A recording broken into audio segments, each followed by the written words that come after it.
الشیطان الرجیم بسم اللہ الرحمن الرحیم وَإِذَا قِيلَ لَهُمْ لَا تُفْسِدُوا فِي الْأَرْضِ قَالُوا إِنَّمَا نَحْنُ مُصْلِحُونَ أَلَا إِنَّهُمْ هُمُ الْمُفْسِدُونَ وَلَكِنْ لَا يَشْعُرُونَ۔ آپ جانتے ہیں کہ یہ منافقین کے احوال اور ان کے حالات بیان کیے جا رہے ہیں۔ اس آیت شریفہ میں اللہ تعالیٰ کی طرف سے ایک بات یہ بیان کی جاتی ہے کہ جب ان منافقین سے دل میں اسلام اور مسلمانوں سے نفرت کرنے والے لوگوں سے یہ کہا جاتا ہے کہ تم زمین میں فساد مت مچاؤ، تو یہ اللہ کی اس بات اور نصیحت کو ماننے کے بجائے بلکہ یہ کہتے ہیں کہ ہم تو اصلاح کرنے والے ہیں۔ اور اللہ تعالیٰ پھر فرماتے ہیں کہ ایسا نہیں ہے کہ تم اصلاح کرنے والے ہو، بلکہ حق اور سچ بات یہ ہے کہ تم شعور نہیں رکھتے، تم سمجھداری سے کام نہیں لے رہے ہو۔ آیت کا خلاصہ یہ ہے کہ اللہ تعالیٰ نے منافقین کو اللہ کی زمین میں فساد کرنے سے منع فرمایا۔ یہاں یہ بات سمجھنے اور جاننے کی ضرورت ہے کہ فساد کا کیا مفہوم ہے اور فساد کے اندر کیا کیا چیز داخل ہیں۔ علماء مفسرین فرماتے ہیں قرآن کریم میں جہاں جہاں فساد کا لفظ آیا ہے تو اللہ تعالیٰ کی مراد فساد سے یہ ہوتی ہے کہ وہ کام،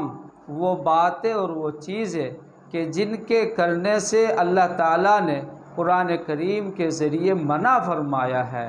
منع کرنے اور فرمانے کے باوجود ان کو عمل میں لانا، ان کو اختیار کرنا،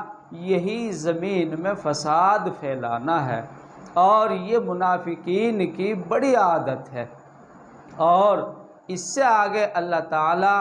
ان کی اس بات کو نقل کرتے ہوئے کہتے ہیں، بتاتے ہیں کہ جب ان کو اچھی اور صحیح بات بتلائی گئی تو اس کے جواب میں وہ کہتے ہیں کہ ہم فسادی نہیں، فساد کرنے والے نہیں، بلکہ ہم تو اصلاح کرنے والے ہیں۔ یہ بات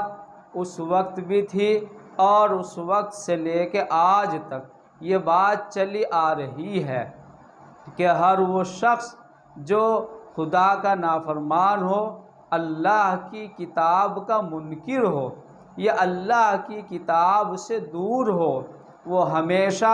اپنی بات کو یہی سوچ کر رہتا ہے اور یہی سمجھ کر کہتا ہے کہ میں تو صحیح راستے پر ہوں، میں تو صحیح بات کہتا ہوں، میں تو منہ پر کہتا ہوں، میں تو سب کے سامنے ظاہر کرتا ہوں۔ حالانکہ انسان کی سوچ کا اور انسان کی اس فکر کا کوئی اعتبار نہیں جو اللہ اور اس کے رسول کے موافق نہ ہو۔ چنانچہ اس آیت شریفہ کی روشنی میں آج بھی یہ دیکھا جا سکتا ہے اور معلوم کیا جا سکتا ہے کہ لوگ معاشرے میں اور آپس میں لوگوں کے درمیان برائی اور برا ماحول پیدا کرتے ہیں، لیکن وہ بھی اس کو اچھا اور صحیح سمجھ کر ہی کرتے ہیں، اور ان کے ذہن میں، دل و دماغ میں یہ بات ہوتی ہے کہ ہم تو حق بات کہہ رہے ہیں، سچی بات کہہ رہے ہیں، جبکہ حالات اور لحاظ یہ کرتے ہوئے کہ بات اور ماحول خراب نہ ہو، ہر سچی بات بھی اپنے موقع پر کہی جاتی ہے۔ چنانچہ منافقین کا یہ رویہ آج بھی دیکھنے میں آتا ہے کہ لوگ بھلی بات کو ہوا میں اڑا دیتے ہیں، قرآن اور رسول کی بات کو ہوا میں ختم کر دیتے ہیں اور اپنی من کی، اپنی ذہنی اختراعات کو وہ صحیح اور سچ سمجھ کر لوگوں میں پھیلاتے ہیں، جبکہ سچائی یہ ہے جو اللہ تعالیٰ نے فرمائی ہے کہ حق اور سچ وہی ہے جو اللہ تعالیٰ فرمائے، لیکن ہمیں اللہ کی بات کے سمجھنے کا شعور نہیں، ادراک نہیں ہے۔